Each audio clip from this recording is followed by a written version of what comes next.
नमस्कार आप सभी को। उम्मीद करता हूँ आप सब बहुत अच्छे से होंगे और तैयारी भी आपकी विधिवत सही दिशा में चल रही होगी। आज सोमवार है और आप जो है वीकली टारगेट निश्चित रूप से आपको मिल गया होगा और आपने उसको देखा होगा कि किस प्रकार से चीज़ों को लेकर के आगे बढ़ना है।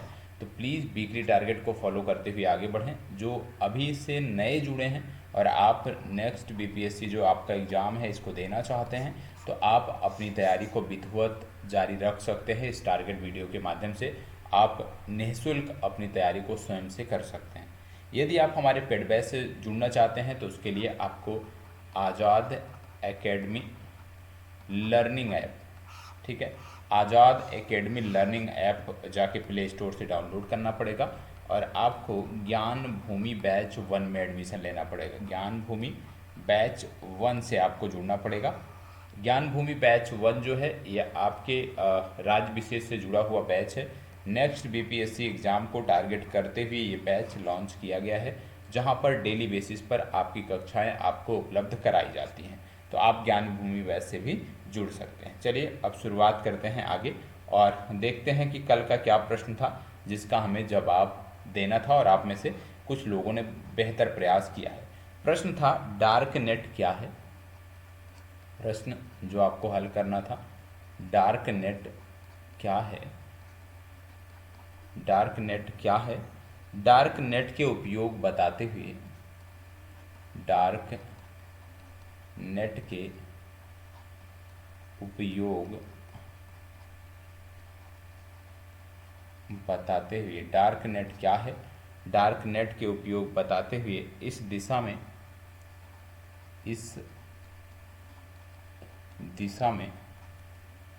और बेहतर करने के लिए, इस दिशा में और बेहतर करने के लिए, इस दिशा में और बेहतर करने के लिए भारत सरकार द्वारा क्या कदम उठाए जाने चाहिए। भारत सरकार द्वारा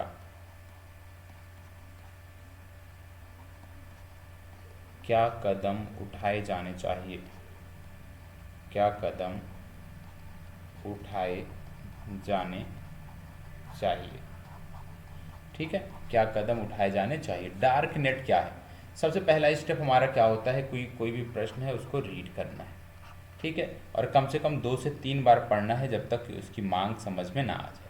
तो जब हम डार्क नेट की बात करते हैं तो हमें सबसे पहले ये देखना है कि भैया डार्क नेट जो है ये होता क्या है। तो डार्क नेट क्या है सबसे पहले ये समझना है।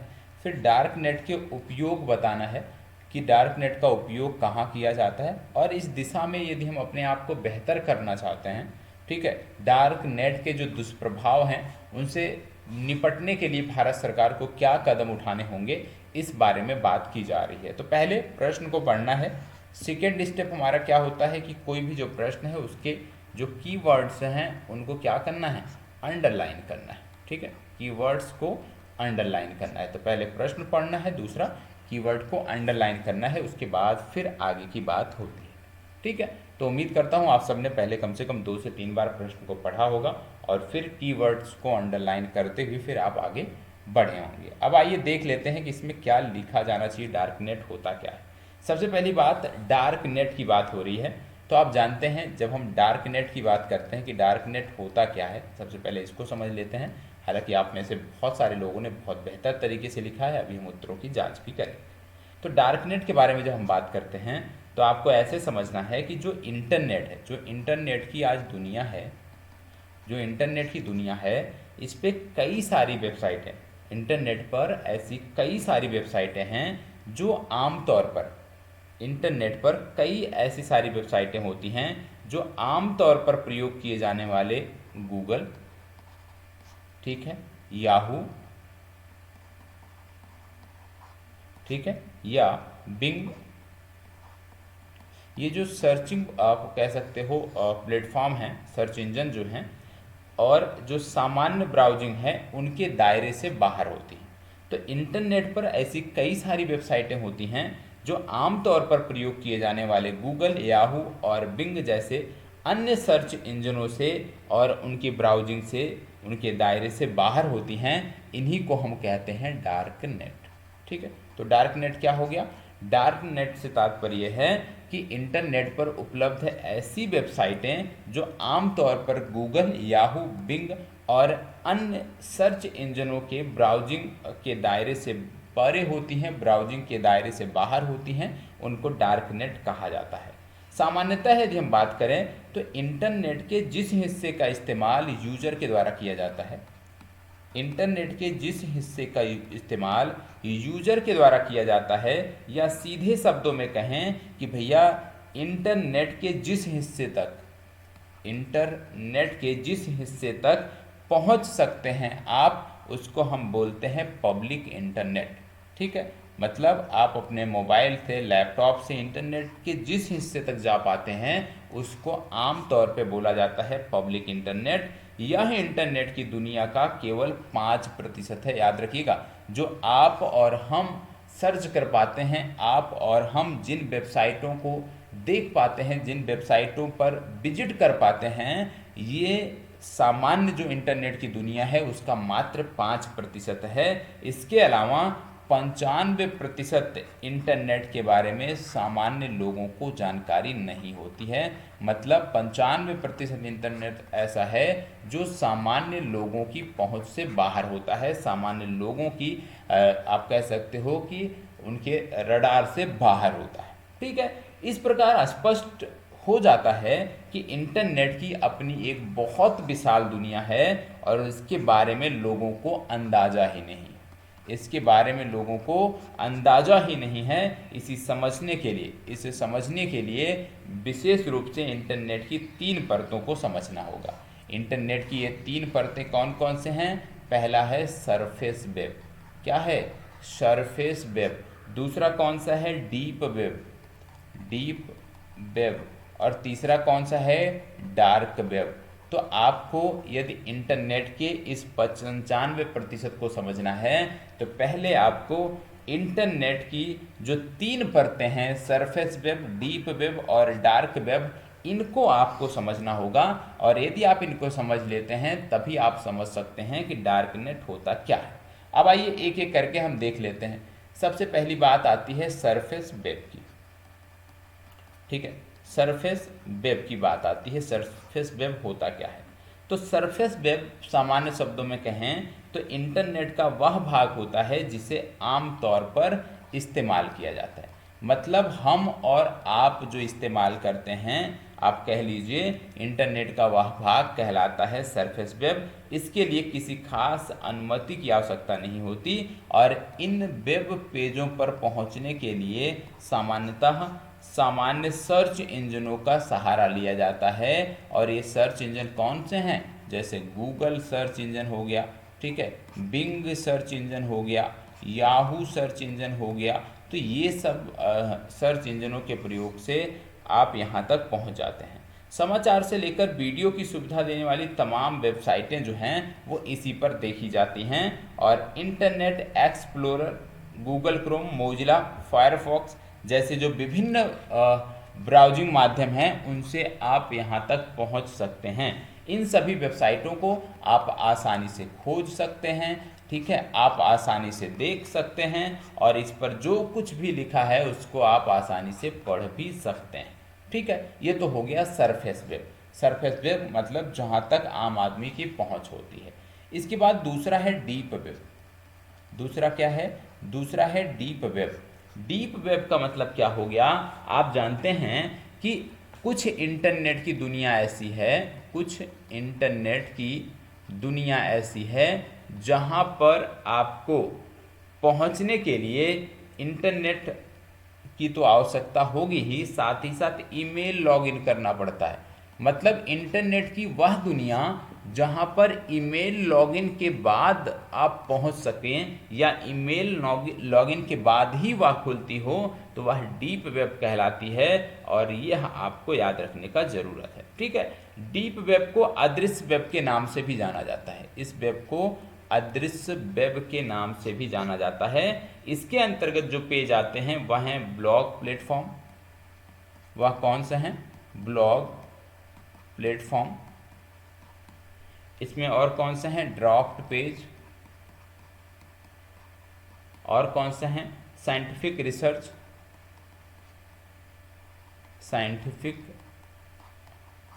रिसर्च, एकेडमिक और कॉरपोरेट डेटाबेस, इन सभी में आते हैं।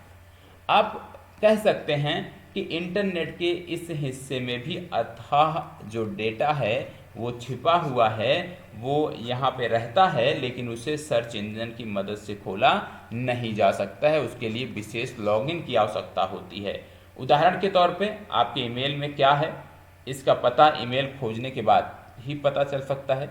ईमेल में आपके क्या है ये कोई नहीं जान सकता ना। यदि किसी को ईमेल आईडी पता है तो ज़रूरी नहीं ना कि उस ईमेल में क्या है कोई जान सके, जब तक उसके पास लॉगिन आईडी नहीं होगा। ठीक है, किसी भी अन्य माध्यम से वो आपकी लॉगिन आईडी तक नहीं पहुंच सकता, वहां तक नहीं पहुंच सकता। बैंकिंग लॉगिन आपके हैं, आज के समय में मोबाइल बैंकिंग का यूज़ सब करते हैं, लेकिन ज़रूरी नहीं है कि यदि किसी को आपका यूज़र नेम पता है तो वह व्यक्ति इसको लॉगिन कर पाए, आपकी डिटेल जान सके। तो ये सभी इसी हिस्से में आते हैं, इसको डीप वेब की श्रेणी में रखा जाता है। ठीक है, और आप जानते हैं कि डीप वेब और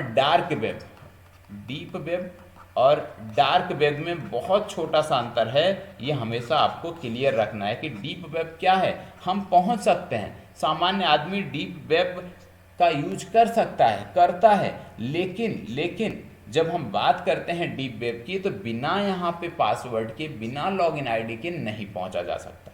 ठीक है, ऐसा नहीं है कि आप किसी का नाम टाइप करके और उसका मोबाइल बैंकिंग ओपन कर लो, तो ये मुमकिन नहीं है। यहाँ पे विशेष प्रकार के आपको लॉगिन आईडी और पासवर्ड की जरूरत पड़ती है। इसके बाद बात आता है डार्क वेब। तीसरा जो है वो आता है डार्क वेब। अब डार्क वेब क्या है यही आपको समझना है। डार्क वेब की बात करते हैं तो ये आप कह लीजिए, डार्क नाम से ही स्पष्ट है कि यह इंटरनेट की एक अंधेरी दुनिया है। क्या है? इंटरनेट की अंधेरी दुनिया है, और इस अंधेरी दुनिया को डार्क वेब नाम इसलिए दिया गया क्योंकि यहाँ पहुँचना सबके लिए संभव नहीं है, सबके लिए संभव नहीं होता है। इंटरनेट के इस हिस्से तक पहुँचने के लिए खास रास्ते अपनाने पड़ते हैं। ठीक है, खास रास्ते अपनाने पड़ते हैं। सबसे महत्वपूर्ण बात यह है कि गूगल क्रोम हो गया, ठीक है, गूगल क्रोम हो गया, ठीक है, मोजिला हो गया। आप सामान्य जो सर्च इंजन है, कहने का मतलब है, उनके माध्यम से यहाँ पे जा ही नहीं सकते। उन सामान्य सर्च इंजनों की मदद से इसके डार्क वेब पर जो मौजूद वेबसाइटें हैं उनको आप खोल ही नहीं सकते हो। इन वेबसाइटों को खोलने के लिए टॉर, याद रखिएगा, टॉर या कुछ इस तरह के अन्य ब्राउज़र हैं जिनकी मदद लेनी पड़ती है। इसके अलावा भी इन वेबसाइटों तक पहुंचने के लिए कई अन्य जानकारियों की ज़रूरत होती, मतलब सामान्य आदमी यहां तक पहुंच नहीं सकता। यदि पहुंचेगा तो कहीं ना कहीं वो किसी आपराधिक गतिविधि में लिप्त हो जाएगा। ठीक है, और आप जानते हैं कि डार्क वेब की जब बात करते हैं, डार्क वेब का उपयोग कौन करता है? डार्क वेब का उपयोग सामान्यतः हैकर करते हैं। सामान्यतः इसका उपयोग हैकर करते हैं जहां पे चुराए गए डेटा की खरीद फरोख्त होती है। चुराए गए डेटा की जो है वो खरीद फरोख्त होती है, ये आपको याद रखने की ज़रूरत है। यहीं पर कई सारे अपराधों को भी अंजाम दिया जाता है। डार्क वेब में ही कई सारे अपराधों को भी अंजाम दिया जाता है। बहुत कुछ जो सरफेस वेब पर प्रतिबंधित होता है, बहुत कुछ जो सरफेस वेब पर प्रतिबंधित होता है वो डार्क वेब पर आसानी से उपलब्ध होता है, डार्क वेब पर आसानी से उपलब्ध हो जाता है। डार्क वेब का उपयोग बहुत सारे पत्रकार साथी हैं जो करते हैं, सेना के लोग करते हैं। ठीक है, तो इसका उपयोग बहुत ही गोपनीय तरीके से किया जाता है और डेटा के आदान प्रदान में यहाँ पे गोपनीयता बनी रहती है। सामान्य जो यूजर हैं उनको इससे दूर रहने की सलाह दी जाती है, क्योंकि यहाँ पे यदि आपको जानकारी का अभाव है तो आप बड़े क्राइम में फंस सकते हो। ठीक है, अब जैसे हमने बताया कि इसको ओपन करने के लिए टोर जैसे विशेष ब्राउजर की ज़रूरत पड़ती है। तो टोर क्या है? टोर है क्या? टोर एक सॉफ्टवेयर है। क्या है ये? टोर एक सॉफ्टवेयर है जो यूजर्स की पहचान और इंटरनेट एक्टिविटी को खुफिया एजेंसियों की नज़रों से क्या करता है? बचाता है। यानी इसके जरिए इंटरनेट एक्टिविटी को ट्रेस नहीं किया जा सकता। यदि आप इंटरनेट यूज कर रहे हैं टॉर के माध्यम से, तो आप जो भी टॉर के माध्यम से जो भी वेबसाइट खोल रहे हैं उसको ट्रेस नहीं किया जाता। और लोग इस सॉफ्टवेयर का जो यूज करते हैं ना, वो अपना आईपी एड्रेस छुपाने के लिए भी करते हैं, अपने आईपी एड्रेस को छुपाने के लिए भी करते हैं। इस पे जब आप सर्फिंग करते हैं ना, तो यूजर को social media post, online activity, search engine या आप कह लिए वेब मेल और किसी चीज़ का पता नहीं लगाया जा सकता। मतलब इस वेब का उपयोग जो कर रहा है, डार्क वेब का जो उपयोग कर रहा है, उसके बारे में पता लगाना बहुत मुश्किल होता है। ठीक है, बहुत मुश्किल होता है, जिसके कारण जो आपराधिक प्रवृत्ति के लोग होते हैं वो इसी का ज़्यादातर यूज करते हैं। अब बात आती है कि इसका प्रभाव क्या है, डार्क नेट के प्रभाव क्या है। डार्क नेट के प्रभाव क्या है?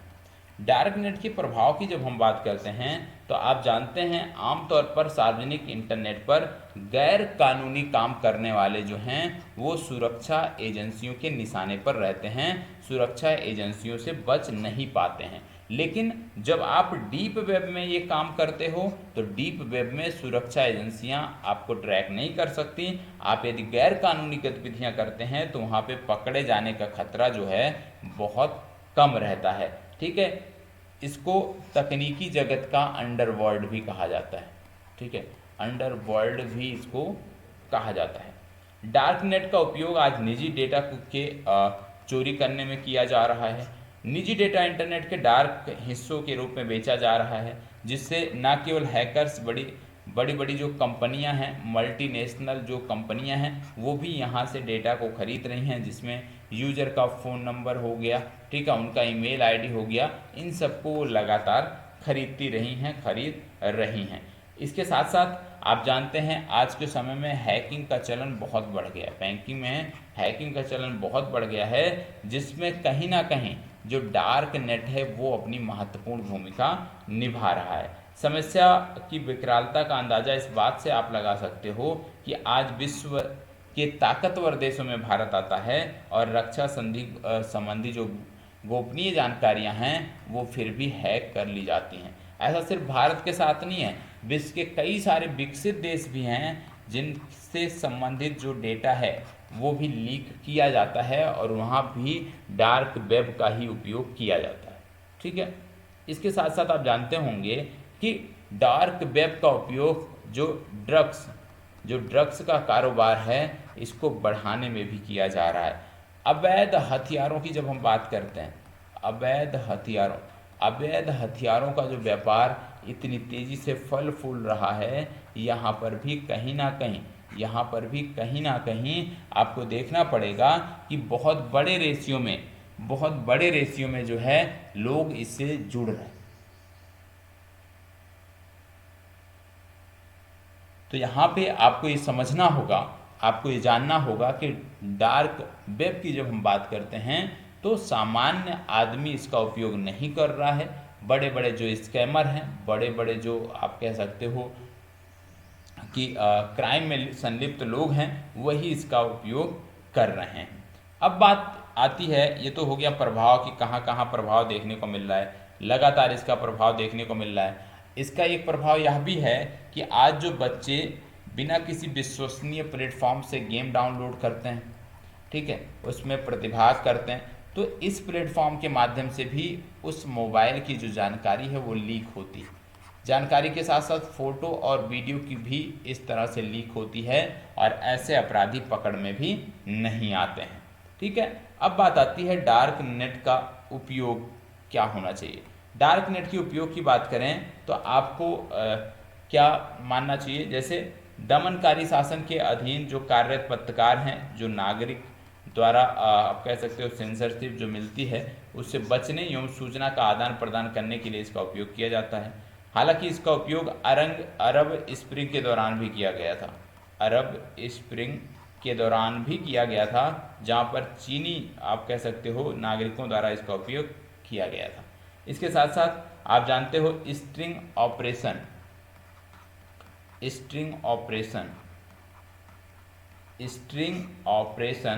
सेवा प्रदाताओं द्वारा ब्लॉक किए गए कंटेंट तक पहुंच स्थापित करने हेतु भी इसका उपयोग किया जाता है।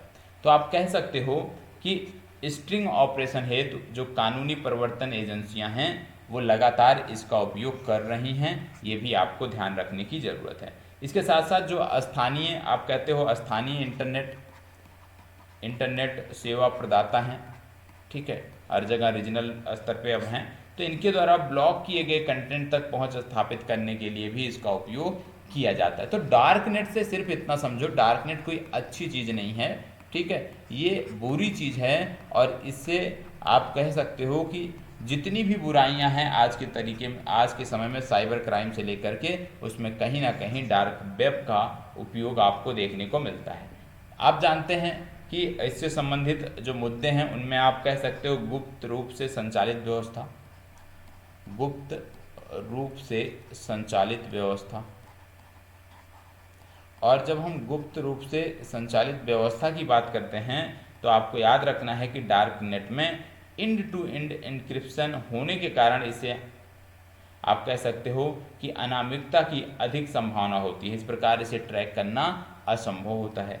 दूसरा, अवैध गतिविधियों के संचालन हेतु सुरक्षित स्थान, क्योंकि यहाँ पे आपको अभी मैंने पूर्व में बताया कि आईपी एड्रेस भी यहाँ पे सेव नहीं होता, मतलब चाहे आप साइबर क्राइम करें, आतंकवाद, राज्य प्रायोजित जासूस, मतलब कोई भी गैर कानूनी कार्य करते हैं तो यहाँ पे आप कह सकते हैं कि डायरेक्ट आप सुरक्षा एजेंसियों की पहुँच में नहीं आएंगे। इसके बाद अगला है न्यायालयों में डिजिटल साक्ष्य प्रस्तुत करने से जुड़ी तकनीकी, ठीक है, डिजिटल साक्ष्य प्रस्तुत करने से संबंधित। जब हम डिजिटल साक्ष्य प्रस्तुत करने की बात करते हैं तो आप जानते हैं इसके अधिकांश उपयोगकर्ता अन्य देशों में अपनी गतिविधियां संचालित करते हैं, अतः यह स्थिति जांच करने में अनेक प्रकार की जटिलताएं और बाधाएं उत्पन्न करती है। तो ये सारे मुद्दे हैं। इसके साथ साथ गोपनीयता और नैतिकता का भी मुद्दा आपको देखने को मिलता है, गोपनीयता और नैतिकता का भी मुद्दा देखने को मिलता है, ठीक। तो कहने का मतलब है ये सारे फैक्ट हैं जिस पर आपको ध्यान देना है। आगे है भारत द्वारा उठाए जा सकने वाले कदम। भारत द्वारा उठाए जा सकने वाले कदम। भारत सरकार को क्या कदम उठाना चाहिए? सबसे पहले आप जानते हैं कि डार्क नेट जो है, डार्क नेट की जब हम बात करते हैं तो साइबर सुरक्षा जो फ्रेमवर्क है, ठीक है, साइबर सुरक्षा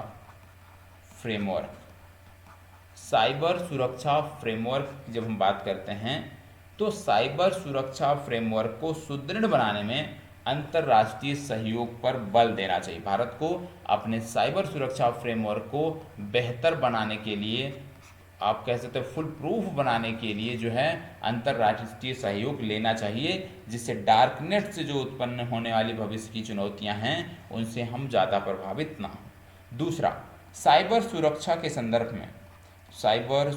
के संदर्भ में नियमित अनुसंधान होने चाहिए, नियमित शोध होने चाहिए, और इससे जुड़े हुए जो लोग हैं उनको नियमित प्रशिक्षण और कर्मियों की क्षमता निर्माण के लिए या क्षमता विकास के लिए लगातार फंड होना चाहिए, मतलब लगातार सरकार को इसमें निवेश करना चाहिए। इसके साथ साथ भारत सरकार और क्या कर सकती है? नए युग के जो साइबर अपराध हैं, आज के समय में जो साइबर अपराध हैं उससे निपटने के लिए जो सूचना प्रौद्योगिकी अधिनियम है, साक्ष्य अधिनियम है, उसमें आवश्यक संशोधन किया जाना चाहिए। साक्ष्य अधिनियम हो गया, ठीक है, सूचना प्रौद्योगिकी अधिनियम हो गया, इसमें आप कह सकते हो संशोधन किया जाना चाहिए। अगला आता है आपराधिक प्रक्रिया संहिता की वह धारा जो साइबर अपराध से निपटने हेतु पुलिसिंग मुद्दों से संबंधित है, उसे गृह मंत्रालय के अधीन किया जाना चाहिए, ठीक है। तो इतने सारे फैक्ट हैं जो आपके इस प्रश्न से जुड़े हुए हैं, आपके इस प्रश्न से संबंधित हैं। तो इसी आधार पे आपको अपना उत्तर लिखना था और लास्ट में आप निष्कर्ष लिख देते, ठीक है, लास्ट में आप निष्कर्ष लिख देते। निष्कर्ष में आप लिख सकते थे कि भारत सरकार लगातार डार्क नेट से उत्पन्न होने वाली चुनौतियों को लेकर के काम कर रही है, इसको लेकर के लगातार इस क्षेत्र में बेहतर कर रहे देशों से सुरक्षा के संदर्भ में, या आप कह सकते हो इस क्षेत्र में बेहतर कर रहे देशों से लगातार हमारे बेहतर संबंध हो रहे हैं, सूचनाओं का आदान प्रदान हो रहा है, जो इससे जुड़े हुए जो विशेषज्ञ हैं उनका आदान प्रदान हो रहा है, जिससे भारत के जो तकनीकी संस्थान हैं जहां पर इस विषय में कार्य चल रहा है, इन विषयों पर शोध चल रहा है, उनकी गुणवत्ता को, उनकी क्षमता निर्माण को बढ़ाया जा सके। तो इस तरह से आप सकारात्मक एक उत्तर आप लिख सकते थे। अब बात आती है आपकी कॉपियों के बारे में। आइए एक एक करके आपकी कॉपियाँ देख लेते हैं। सबसे पहले ये आप कॉपी देख रहे होंगे, ये जो कॉपी है आप में से ही किसी की कॉपी है, नाम तो यहाँ पे मेंशन नहीं है, कोई बात नहीं। यहाँ पे आपने प्रश्न लिखा कि डार्क नेट क्या है। डार्क नेट क्या है, डार्क नेट के उपयोग बताते हुए क्या कदम उठाए जाने चाहिए। आपने लिखा कि इंटरनेट पर ऐसी कई वेबसाइटें हैं जो लोगों द्वारा आमतौर पर प्रयोग किए जाते हैं, जैसे गूगल, बिग सर्च इंजन और वेबसाइट जो सामान्य ब्राउजिंग दायरे से बाहर होती हैं, उन्हें डार्क नेट कहा जाता है।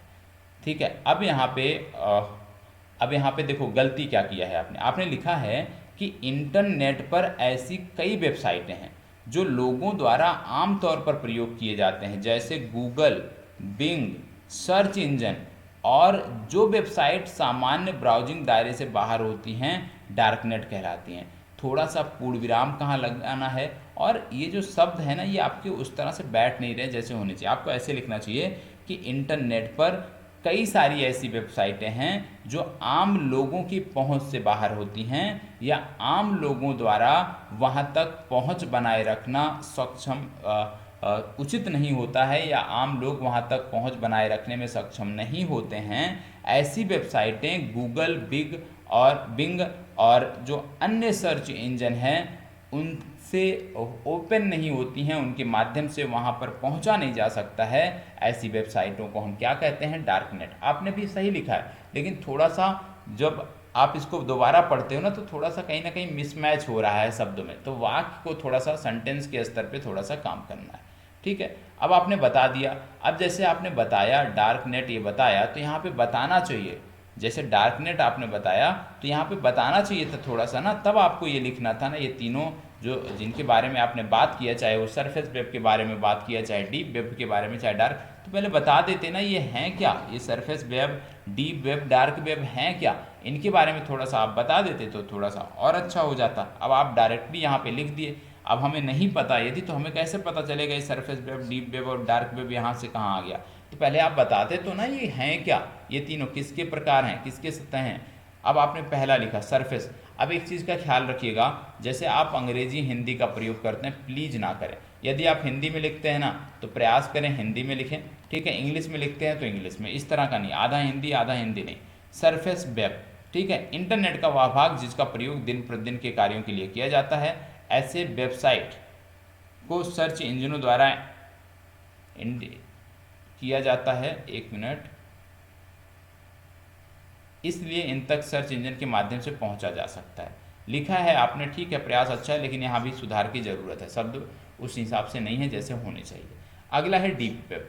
डीप वेब का प्रयोग जीमेल अकाउंट, सरकारी प्रकाशन, वैज्ञानिक अनुसंधान के लिए किया जाता है, लेकिन इन तक पहुंचने के लिए एडमिन की जरूरत होती है। सही है, अच्छा किया है आपने। सरकारी प्रकाशन, वैज्ञानिक अनुसंधान के लिए, साथ ही साथ आम आदमी भी करता है ना, हम और आप भी करते हैं ना, मोबाइल बैंकिंग करते हैं, मेल यूज करते हैं, तो हम आप भी करते हैं ना, तो वहाँ पे ये भी मेंशन करना चाहिए। सिर्फ सरकारी प्रकाशन, वैज्ञानिक अनुसंधान के लिए नहीं किया जाता, ठीक है, इसका दायरा बहुत बड़ा है। अगला है डार्क वेब। डार्क नेट का वह भाग जिसे आमतौर पर प्रयुक्त किए जाने वाले सर्च इंजन से एक्सेस नहीं किया जाता है। इस वेबसाइट को टॉर इंक्रिप्शन टूल की सहायता से छुपा दिया जाता है, जो सामान्य सर्च से नहीं पहुंचा जा सकता, ठीक है। इन तक पहुंचने के लिए टोर का इस्तेमाल किया जाता है, जिसके लिए ओनियन राउटर शब्द का प्रयोग किया गया है, जिसे इससे पहले प्रयोगकर्ता के गोपनीयता बनी रहे। बहुत सुंदर। डार्क वेब प्रयोग इलीगल कार्य जैसे ड्रग सप्लाई, पॉलिटिकल, ठीक है, सारी चीज़ें आपने बता दिया। सरकार के प्रयास में आपने बताया कि हाल ही में G20 सम्मेलन में केंद्रीय गृह मंत्री द्वारा डार्क वेब को लेकर के चिंताएं व्यक्त की और इसकी सुरक्षा के लिए प्रयास किए गए। अब आपने बता दिए कि क्या क्या होना चाहिए, ठीक है, बेहतर प्रयास किया गया है, ठीक है, कोई कमी नहीं है। पहली बार आपने लिखा है, इससे पहले यदि नहीं लिखा है तो बेहतर है जो कमी बताई गई है कृतिका जी, उस पर थोड़ा सा काम करिए। मेरे हिसाब से बेहतर है, इतना बुरा भी आपका उत्तर नहीं है। ठीक है, फर्स्ट टाइम इस मुद्दे पर लिखा है तो थोड़ा सा सुधार करने की ज़रूरत है, थोड़ा सा इसको और बेहतर बनाने की ज़रूरत है। फिलहाल यदि हम बात करें तो आप जैसे कहते हो ना, परीक्षा में जिस प्रकार का उत्तर लिखना चाहिए उसी दिशा में ये आपका उत्तर लिखा गया है। ठीक है, चलिए अगली कॉपी देख लेते हैं। अगली कॉपी आप में से ही किसी की है, आप जानते होंगे जिसकी है, नाम नहीं दिख रहा है यहाँ पे, कोई बात नहीं। डार्क नेट क्या है, अब आइए देख लेते हैं आपने क्या लिखा है। डार्क नेट इंटरनेट का वह हिस्सा है जहां पर वैध और अवैध तरीके से, डार्क नेट इंटरनेट का वह हिस्सा जहां पे वैध और अवैध तरीकों के कामों को किया जाता है। भैया वैध तरीके के काम तो यहाँ पे नहीं होते हैं, यहाँ पे जो काम होते हैं वो अवैध तरीके के काम होते हैं। इंटरनेट का केवल 4% कंटेंट का इस्तेमाल, इंटरनेट का केवल 4% हिस्सा कंटेंट का इस्तेमाल करते हैं, जबकि हम इसमें आप लिखते हैं ना कि सामान्य आदमी या हम सामान्य तौर पे इंटरनेट के मात्र 4% के हिस्से तक अपनी पहुंच बना पाते हैं, जबकि 96% हिस्सा डीप वेब और डार्क वेब के अंदर समाहित है। ठीक है, थोड़ा सा सुधार करने की ज़रूरत है। डार्क वेब को खोलने के लिए टॉर ब्राउज़र का इस्तेमाल किया जाता है। डार्क वेब पर मानव तस्वीर, सारी चीज़ें आपने बता दिया, अमेरिका सारी चीज़ें आपने बता दिया, फेसबुक विकीपीडिया किस में आते हैं। ठीक है, बढ़िया है। लोगों द्वारा डार्क वेब का उपयोग गुमनामीकरण के लिए किया जाता है, लोग अपनी पहचान, ठीक है। दरअसल अमेरिका द्वारा इसकी शुरुआत खुफिया जानकारी के लिए किया गया था, लेकिन इसका उपयोग गलत दिशा में किया जाने लगा। ठीक है, जैसे देखो अब ये जो भाषा लग रही है ना भैया, ये एक किताबी भाषा लग रही है। ठीक है, किताबी भाषा लग रही है। यदि आपने कहीं से देख कर लिखा है ना, तो थोड़ा सा कोई भी एक लाइन पढ़ते ना उसको अपने शब्दों में कन्वर्ट कर लिया करो, तब जाके बेहतर हो। क्योंकि भैया ये कॉपी वाली भाषा लग रही कि आपने कहीं से देख के कॉपी किया है। छिपी हुई सेवाओं तक पहुंचना, छिपी हुई सेवा जिसे क्या शब्द लिखा है यहाँ पे पढ़ेंगे, सेवा के रूप में भी जाना जाता है, जहां उपयोगकर्ता वेबसाइट अपनी गुमनामी की टॉर द्वारा सुरक्षित कर सकती है।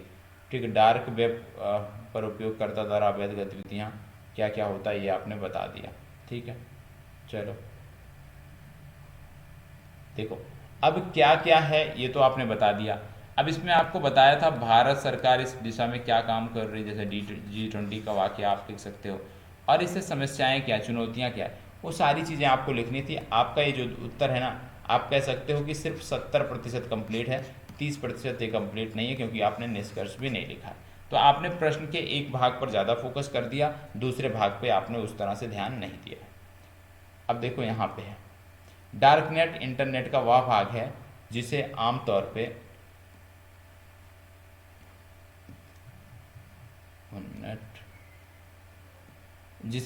पर प्रयुक्त किए जाने वाले सर्च इंजन जैसे गूगल में दायरे से परे है। ठीक है, यह केवल I2P जैसे विशेष सॉफ्टवेयर का उपयोग करने वाली डार्क नेट की उपयोगिता आपने बता दिया कि डार्क नेट की उपयोगिता क्या है, गुप्त सारी चीज़ें, देखो सारी चीज़ें लगभग डार्क नेट को लेकर चिंता क्या है ये भी आपने बता दिया, बेहतर। ठीक है, आगे आपने क्या बताया है, अब देखो डार्क नेट को लेकर चिंता बता दिया। अब भारत सरकार द्वारा क्या किया जा रहा है उसके निष्कर्ष भी आपने लिख दिया, अच्छी बात है। तो एक जो शब्द था भारत सरकार द्वारा इस दिशा में और बेहतर क्या करना चाहिए, उस पर थोड़ा सा आपको लिखना होगा, उस पर थोड़ी सी जानकारी आपको देनी होगी। ठीक है, बाकी उत्तर आपका बेहतर है। अगला,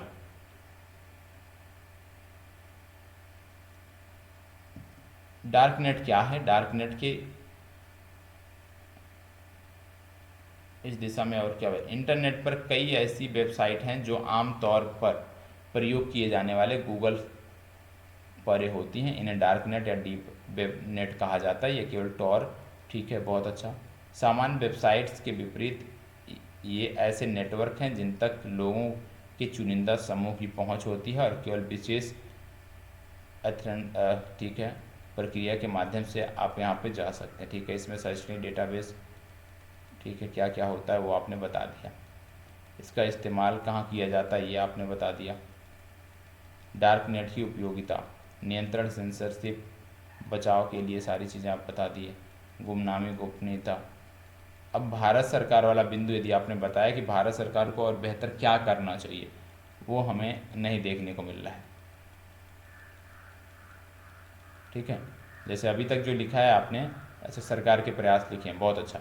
डार्कनेट सेवा को बेहतर करने की दिशा में भारत सरकार द्वारा सतत प्रयास जारी है। हाल ही में गुरुग्राम में G20 सम्मेलन में केंद्रीय गृह मंत्री अमित शाह ने आतंकवादियों द्वारा, बहुत अच्छा, ठीक है। अब यहाँ पे जैसे 2-3 पॉइंट मैंने आपको बताया कि क्या किए जाने चाहिए इस दिशा में, भारत सरकार द्वारा क्या कदम उठाए जाने चाहिए, उनका भी आप जिक्र कर सकते हो। बाकी निष्कर्ष में आपने लिखा वित्तीय, देखो इसको सही लिखो, शाब्दिक त्रुटि है भैया, ये जो शब्द लिखे हो शाब्दिक त्रुटि है। दुनिया में आभासी मुद्रा के रूप में, साथ में यह अत्यधिक संभावना है कि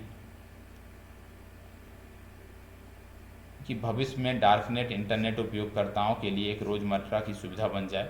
फिलहाल डार्कनेट द्वारा प्रदान की गई गुमनामी डेटा कैप्चर से बचने के तरीके और साधन प्रदान करेगी। इसे ध्यान में रखते हुए दुनिया भर की सरकारों को डार्कनेट से उत्पन्न खतरों से निपटने के लिए अपने साइबर सुरक्षा ढांचे को मजबूत करना चाहिए। ठीक है भैया, बेहतर है। हम कह सकते हैं कि आपका जो उत्तर है 90% सही दिशा में है।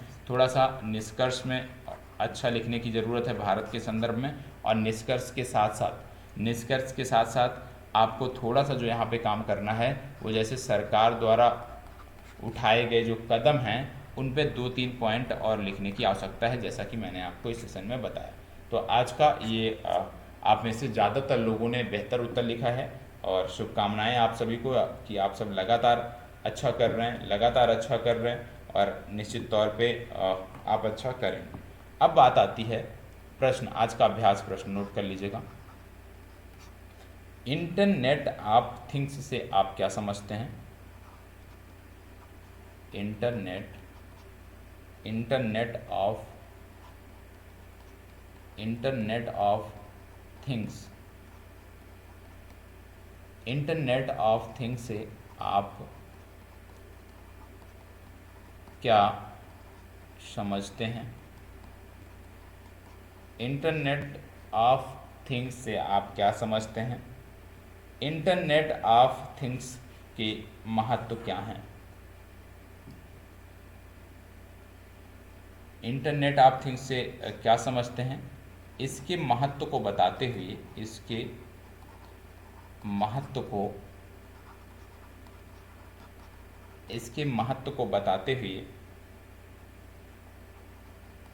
भारत